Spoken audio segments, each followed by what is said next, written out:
Imagine you are going on a walk by yourself at night and you hear a twig snap behind you. How do you react? Your heart starts to beat and your hands start to sweat.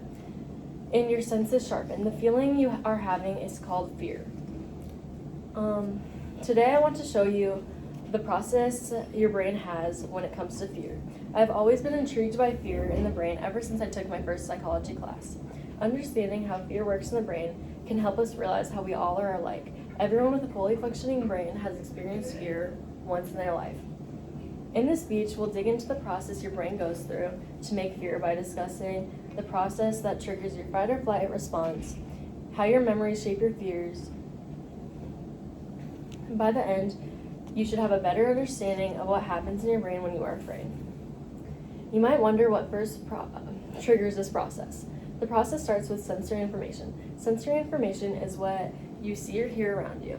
This is where hearing the twig snap comes into play. It goes straight to the part of the brain called the thalamus. The thalamus is an egg-shaped structure located in the middle of the brain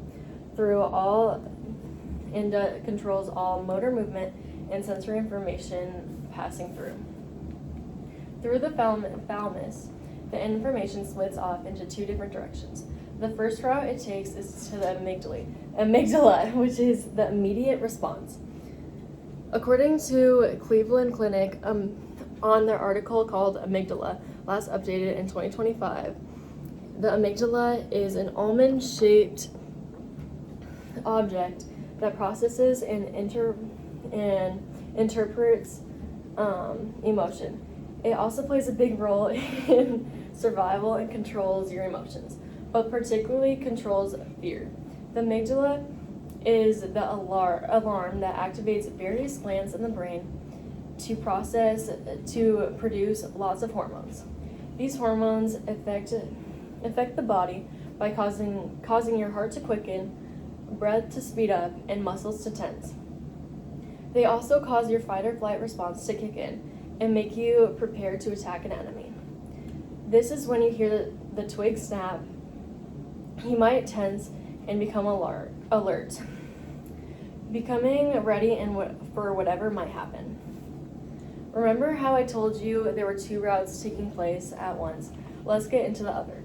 The other route taking place from the thalamus takes a longer travel. It travels through the frontal cortex and the hippocampus. The frontal cortex is located on the frontal lobe, right above the eyes. According to the National Library of Medicine, on their article Prefrontal Cortex Regulation of Fear Learning, published in 2014, the prefrontal cortex is in charge of decision-making, memory, emotion regulation, attention, and social behavior. The hippocampus is deep within the temporal lobe of the brain.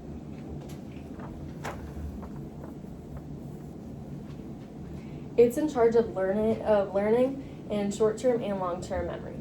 The sensory information is sent this way in order to match it with past memories. This is where your brain starts to think back to whether you've had any memories similar to this. If the twig snap ended up being from a smaller animal, the prefrontal cortex helps to regulate the amygdala's response and reduce the fear response. An interesting fact about the amygdala: other emotions can be regulated in other parts of the brain. However, when it comes to fear, it is primarily found in the amygdala. This means that if the amygdala gets damaged, it can lead to people unable to feel fearful.